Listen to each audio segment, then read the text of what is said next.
Hello दोस्तों, तो क्या हाल है। मैं नंदलाल आप लोगों के बीच उपस्थित हूँ। यूपी वाले सर के इस चैनल में आप लोगों का स्वागत है। तो स्टूडेंट्स, मैं मॉडल पेपर हाई स्कूल 2024-25 का हल करा रहा हूँ। इसमें आप गणित के इस मॉडल पेपर में अगले जो 6 क्वेश्चन हैं, इसके पहले वाले क्वेश्चन में करा चुका हूँ मल्टीपल चॉइस क्वेश्चन। इसमें ये 6 क्वेश्चन जो दिख रहे हैं बोर्ड पे, ये आपको मैं आज सॉल्व कराऊंगा। और इस मॉडल पेपर में आप लोगों को बहुत सारे क्वेश्चंस टच करेंगे, तो ये क्वेश्चन आप लोगों को छोड़ना नहीं है, ठीक है। तो चलिए स्टार्ट करते हैं। सबसे पहला क्वेश्चन ये है कि स्पष्ट कीजिए कि 3 × 5 × 7 + 7 एक भाज्य संख्या क्यों है। मतलब इसमें कह रहे हैं कि 3 × 5 × 7 + 7 भाज्य संख्या क्यों है। तो ऐसे प्रश्नों में क्या करते हैं कि इसमें देखते हैं कि कौन सा नंबर कॉमन जा रहा है, ठीक है। तो सबसे पहले इसमें हम देखते हैं कि 7 कॉमन है, तो हम क्या करेंगे कि 7 को बाहर कर देंगे, तो ये हो जाएगा 3 × 5। 7 इसमें से बाहर कर देंगे तो ये हो जाएगा 3 × 5, यहाँ कुछ नहीं बचेगा तो 1 बचता है ना। तो ये हो जाएगा 7 × 15 और 1 16। तो ये जो नंबर आया है वह जो मल्टीप्लाई करेंगे जो नंबर आएगा वो 7 और 16 से कटेगा। साथ साथ में इसके अंदर 4 भी है, 4 से भी कटेगा। तो ये बहुत सारे नंबरों से कटता है, इसलिए यह एक भाज्य संख्या है। अतः दिया हुआ संख्या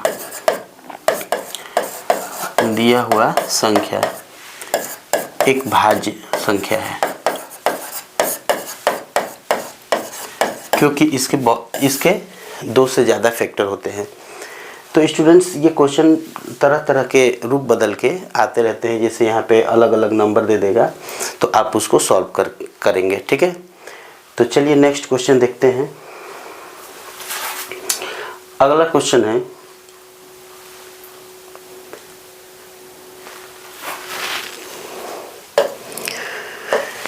कि काट 7/8 काट थीटा बराबर 7/8 दिया है। तो कह रहा है कि 1 + sin theta, 1 - sin theta, 1 + cos theta और 1 - cos थीटा का मान ज्ञात कीजिए। तो स्टूडेंट्स, इस टाइप के क्वेश्चंस बहुत आते रहते हैं।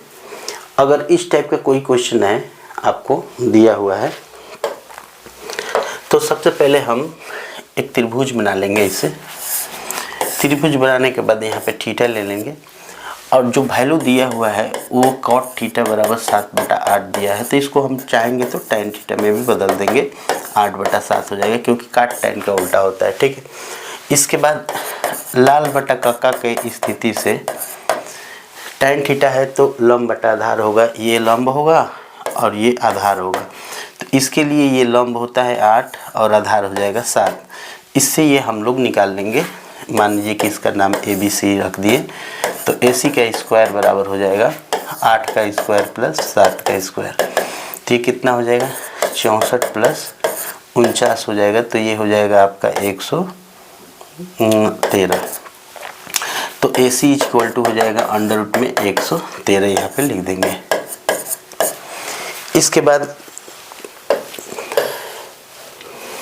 इसके बाद क्या करते हैं कि जो हमको दिया है, जैसे उसके अंदर साइन और कॉस दिया है, तो साइन थीटा की वैल्यू निकाल देंगे लंब बटा कॉस से। तो लंब ये हो जाएगा 8 और कोण हो जाएगा 113, और कॉस थीटा का मान दिया है आधार बटा कोण।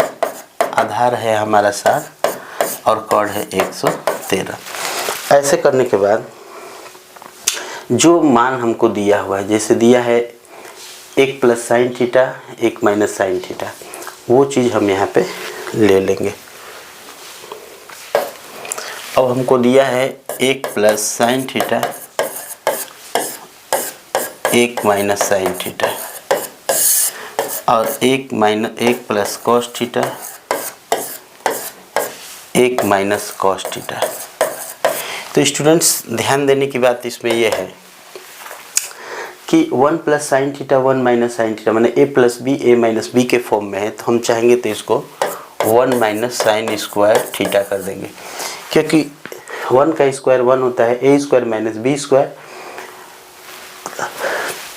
और ये हो जाएगा 1 माइनस कास स्क्वायर थीटा। इसके बाद क्या करेंगे कि जो वैल्यू दिया हुआ है हम जो निकाले हैं वो वाला वैल्यू इसके अंदर रख देते हैं। तो इसका मान है जैसे 1 माइनस साइन थीटा का वैल्यू है 8/√113 का स्क्वायर, और 1 माइनस कितना है 7/113 का स्क्वायर। तो ये हो जाएगा हमारा 1 माइनस 64/113, और ये हो जाएगा 1 माइनस 49/113। इसके बाद इसको सॉल्व कर देंगे तो ये हो जाएगा 64, ये हो जाएगा 113 माइनस 64/113, और यहाँ हो जाएगा 113 माइनस 49/113। ये दोनों नीचे से नीचे कट जाएगा। तो इस प्रकार हमको इसका सॉल्यूशन आएगा 13, ये हो जाएगा 9 और 49, और ये 113 माइनस 49 कर देंगे तो ये हुआ 4 64। तो इस प्रकार जो प्राप्त होता है ये हमारा आंसर है। तो स्टूडेंट्स, ऐसे क्वेश्चनों में सबसे पहले ये हम इसके माध्यम से जो साइन कास दिया हुआ है, चाहे उसके अंदर जो भी वैल्यू दिया है उसको पहले हम ज्ञात कर लेंगे, उसके बाद धीरे सारे वैल्यू इसके अंदर रख के सॉल्व कर देंगे। तो चलिए नेक्स्ट क्वेश्चन देखते हैं। इसमें कह रहा है कि दो घन जिसमें प्रत्येक का आयतन 64 सेंटीमीटर क्यूब है के संलग्न फलकों को मिलाकर एक ठोस बनाया जाता है। मतलब दो घन हैं, दोनों घनों को जोड़ के एक घनाभ बनाया जाता है, उसका संपूर्ण पृष्ठ बताना है, और इसका आयतन दिया है एक का। जैसे मान लीजिए स्टूडेंट्स, ये एक है, इसका आयतन दिया हुआ है 64 सेंटीमीटर की। तो दो ऐसे ही घन को मिलाकर ये तीसरा घन बनाया गया है। इसका उसका वक्र मतलब संपूर्ण पृष्ठ ज्ञात करना, पृष्ठीय क्षेत्रफल निकालना है। तो क्या करेंगे कि सबसे पहले हम इसके जो आयतन है उससे, आयतन बराबर होता है ए क्यूब, इससे हम क्या करेंगे कि पहले इसकी भुजा निकाल लेंगे। तो इसकी भुजा होती है, हम लोग जानते हैं ये 64 दिया हुआ है, ए क्यूब। 64 को हम 4 का क्यूब लिख के, ए का क्यूब लिख के ये दोनों साइड से कटा देंगे, तो ए बराबर 4 सेंटीमीटर का एक भुजा प्राप्त होता है हमको। ठीक है, अब ये सारे घनाभ जो है 4-4 सेंटीमीटर के, सभी फलक किसके 4-4 सेंटीमीटर साइड के हो गए। अब ये भी सब 4-4 है। अब इससे क्या है कि जब दो आयतन, जो दो घनों को जोड़कर एक घनाभ बनाया जाता है, तो उसमें क्या होता है कि इसकी लंबाई चौड़ाई में क्या फ़र्क पड़ता है, ये बात समझना पड़ेगा। ठीक है, तो जब दो घनों को हम जोड़ेंगे तो इसकी लंबाई बढ़ती है, ये वाली लंबाई बढ़ती है। तो लंबाई ये जो 4-4 की है, 2 हो जाएगी 8 सेंटीमीटर।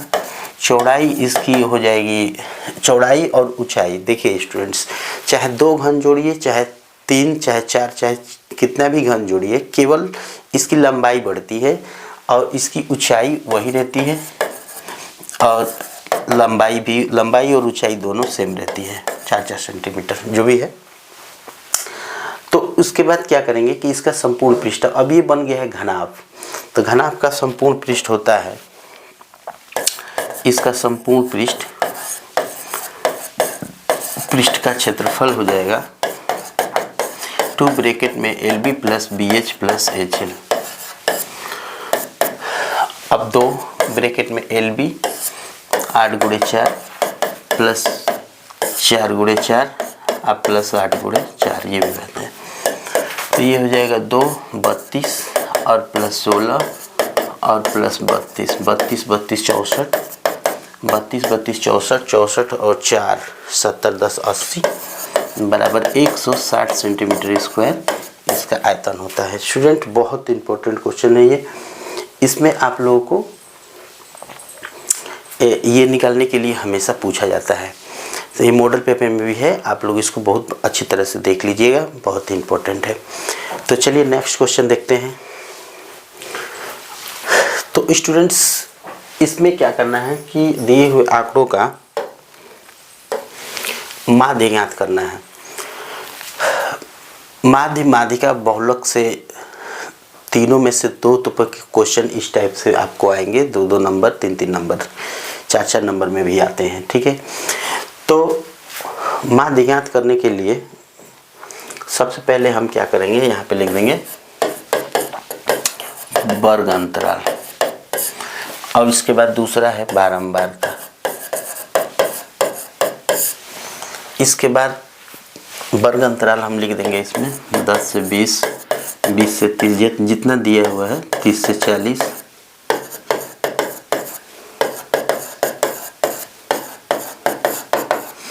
इसके बाद बारंबारता जो भी दिया है इसके अंदर लिख देंगे 12, 15, 8, 6। इसके बाद जब दोनों लिखने के बाद हम क्या करेंगे कि इसका सबसे पहले मध्यमान निकालेंगे। मध्यमान देखिए, क्योंकि हमारा जो फार्मूला है माध्य का वो होता है sigma F x by sigma F. मतलब कि इसमें एफ और एक्स, एफ क्या है यहाँ पे हमें, ये एफ है, बारंबारता, ये मध्यमान निकलेगा एक्स है, इन दोनों का मल्टीप्लाई एफ एक्स है, और इसको इसका सम और इसका सम, दोनों का सम जो है आप लोगों को निकालना है। ठीक है, ये हम बना दिए।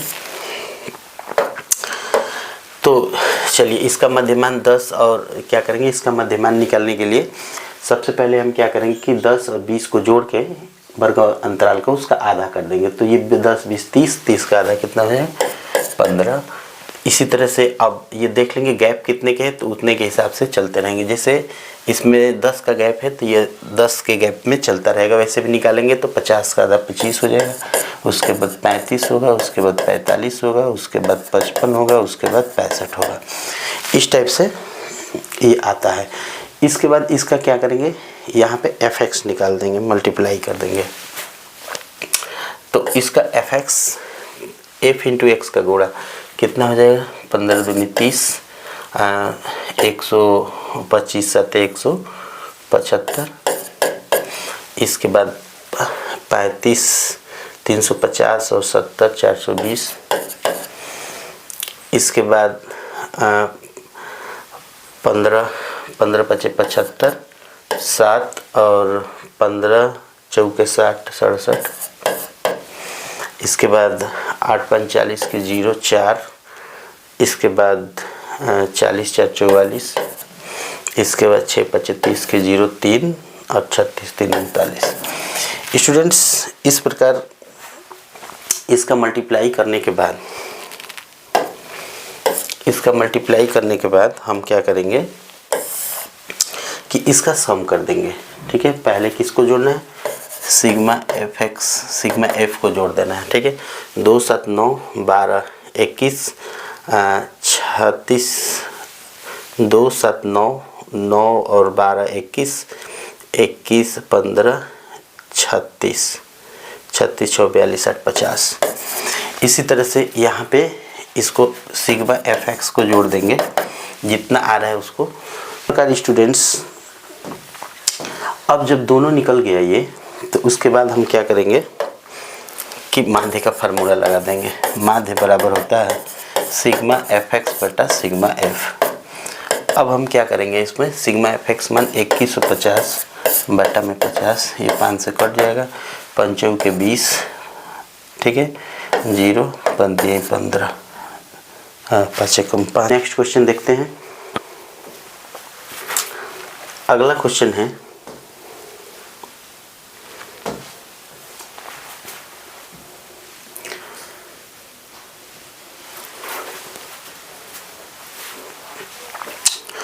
अगला क्वेश्चन स्टूडेंट्स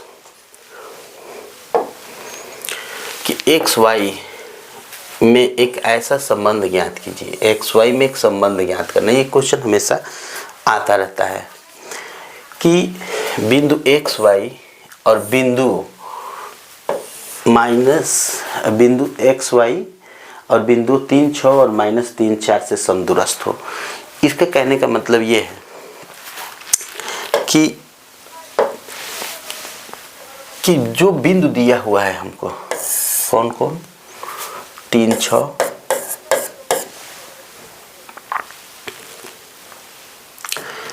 3, 6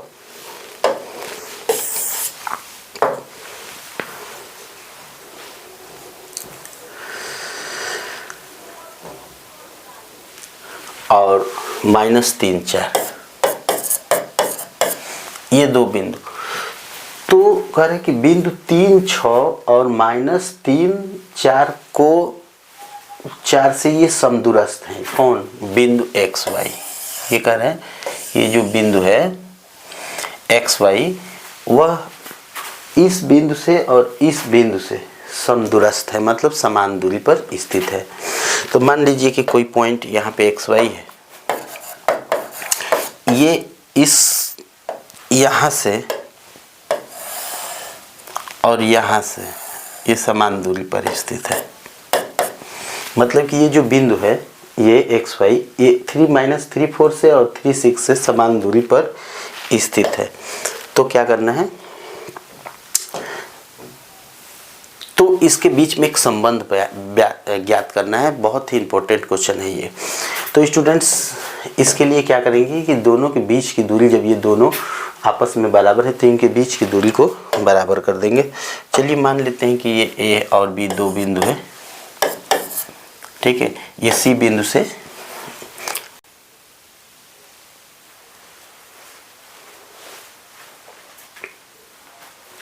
तो चलिए स्टूडेंट्स देखते हैं ये क्वेश्चन जो बहुत ही इंपॉर्टेंट है। x तथा y में एक ऐसा संबंध ज्ञात कीजिए कि बिंदु एक्स वाई बिंदु 3, 6 और -3, 4 से समदूरस्थ हो। एक ऐसा रिलेशन बताना है। करे कि दो बिंदु दिया हुआ है। ये मान लीजिए कि एक बिंदु है हमारा 3, 6 और दूसरा बिंदु है हमारा -3, 4। कह रहे कि ये दो बिंदु से एक तीसरा बिंदु जो है, जो ये है एक्स वाई, ये समदूरस्थ है। मतलब एक तीसरा पॉइंट मान लीजिए कि कोई यहाँ पे एक पॉइंट है एक्स वाई और ये जो है यहाँ से और यहाँ से समदूरस्थ है। ये दोनों दूरी क्या है, समदूरस्थ है। मतलब ये दूरी और ये दूरी इस बिंदु से ये दोनों दूरियां बराबर है। मान लीजिए कि यहाँ पे मैं ए बी मान लेता हूँ, एक पॉइंट सी है। तो इसके कहने का मतलब ये है कि ए सी और बी डी जो है समदूरस्थ है, बराबर है। तो हम सबसे पहले क्या करेंगे कि ए सी निकालेंगे, ठीक है। दो बिंदुओं के बीच की दूरी से देखिए यहाँ पे x1 - x2 का होल स्क्वायर, मतलब x - 3 का होल स्क्वायर और y - 6 का होल स्क्वायर। इसी तरह से ये निकालेंगे BC। तो ये हो जाएगा x माइनस वहाँ पे माइनस से +3 का होल स्क्वायर और ये हो जाएगा y - 4 का होल स्क्वायर। अब क्या करेंगे, चूँकि AC और BC समदूरस्थ हैं, A से C तक और B से C तक समान दूरी पर स्थित है, अतः ये क्या करेंगे, यहाँ पे इन दोनों को बराबर कर देंगे। अब दोनों का स्क्वायर कर देंगे ताकि ये अंडर रूट यहाँ से हट जाए। तो क्या करेंगे, यहाँ पे अंडर रूट हटा के यहाँ पे लिख देंगे x - 3 का होल स्क्वायर प्लस y - 6 का होल स्क्वायर बराबर x + 3 का होल स्क्वायर और प्लस y - 4 का होल स्क्वायर। इसके बाद इन दोनों तरफ से हल कर देंगे इसको। ये हो जाएगा x² + 9 - 6x, ये हो जाएगा y² a - b के होल स्क्वायर है प्लस 36 - 6 दूनी 12 y बराबर x² + 9 + 6x और यहाँ हो जाएगा plus Y square plus 16 minus 8y। अब स्टूडेंट्स दोनों तरफ से ये एक्स स्क्वायर और वाई स्क्वायर कैंसिल हो जाएंगे। इसके बाद जो बचेगा उस सबको हम एक तरफ इकट्ठा कर देंगे, ठीक है। चलिए ये -6x है, उधर से आ गया -6x।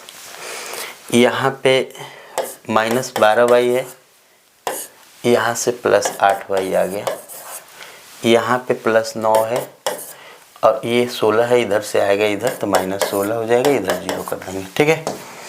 अब क्या करेंगे यहाँ पे -6 -12x और 12 में से 8 गया -4y और 16 में से 9 गया -7 बराबर 0। माइनस से भाग दे देंगे तो ये हो जाएगा 12x और +4y चेंज हो जाएगा +7 बराबर 0। यहाँ पे एक आपको रिलेशन प्राप्त होता है, यही रिलेशन वो पूछ रहा है।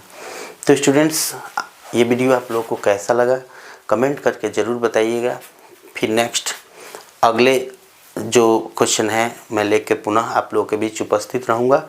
तब तक के लिए धन्यवाद। जय हिंद।